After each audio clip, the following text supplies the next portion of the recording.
वचन, प्यारा वचन, ईशो मसीह का प्यारा वचन, पाव को दीप को राह को रोशन, ये है मसीह का प्यारा वचन, ये है वचन प्यारा। परमेश्वर के धन्य नाम की महिमा हो। प्रभात मनन के सत्र 1973 में आप सभी का बहुत ही विनम्रता के साथ स्वागत करता हूँ। आइए आज का मनन के लिए हम पढ़ते हैं इब्रानी 9:11 और 12। परंतु जब मसीह आने वाली अच्छी अच्छी वस्तुओं का महायाजक होकर आया तो उसने और भी बड़े और सिद्ध तंबू से होकर, जो हाथ का बनाया हुआ नहीं अर्थात इस सृष्टि का नहीं, और बकरों और बछड़ों के लहू के द्वारा नहीं, पर अपने ही लहू के द्वारा एक ही बार पवित्र स्थान में प्रवेश किया और अनंत छुटकारा प्राप्त किया। हम इस बात को देख चुके हैं कि कैसे परम पवित्र स्थान और पवित्र स्थान एक पर्दे से अलग किए गए थे। साधारण लोगों को ही नहीं बल्कि महायाजक छोड़कर अन्य पुरोहितों के लिए भी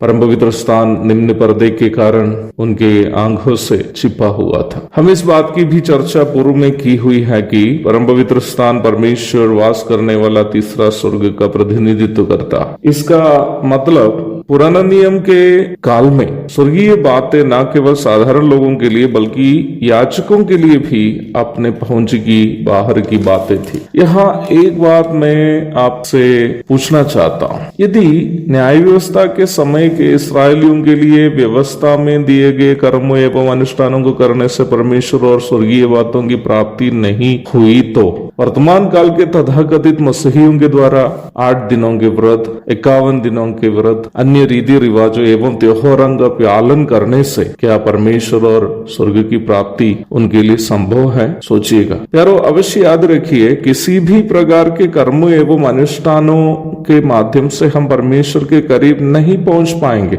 यदि कर्मों एवं अनुष्ठानों से स्वर्ग की प्राप्ति संभव होती तो प्रभु यीशु मसीह को जगत में आने या क्रूस पर कष्ट सहकर दर्दनाक मृत्यु सहने की जरूरत ही नहीं थी। जब संसार में हाथों से बनाया गया तंबू परमेश्वर और मनुष्य को संपूर्ण रूप में मेल में नहीं ला पाया, तो प्रभु यीशु मसीह एक ऐसा महायाजक के रूप में मनुष्य और परमेश्वर के बीच उपस्थित हो गया ताकि वह अपने ही देह से मनुष्य को परमेश्वर के साथ मेल कर सके। यूहन्ना सुसमाचार के 14वें अध्याय में इसी परिप्रेक्ष्य में एक बातचीत जो प्रभु यीशु मसीह और उनके शिष्य फिलिपुस के बीच में होती हुई हम वहां देखते हैं। जब प्रभु यीशु मसीह पिता के बारे में और अपने पिता के द्वारा दिए जाने वाले स्वर्गीय भवन के बारे में कह रहा है, फिलिपुस प्रभु से कहता है कि उस पिता को दिखाए जो उनके लिए काफी है। फिलिपुस का कहना सही था, किसी भी गुमशुदा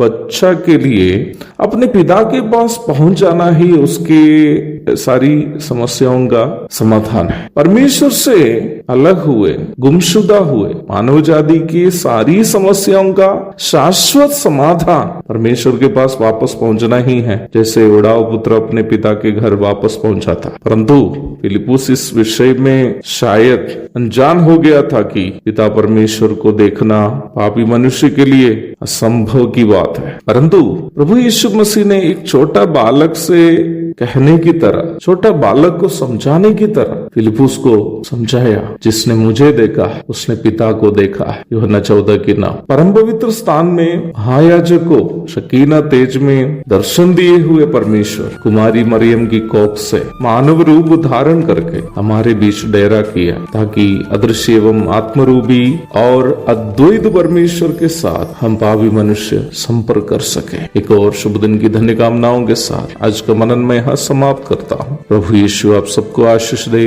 आमीन।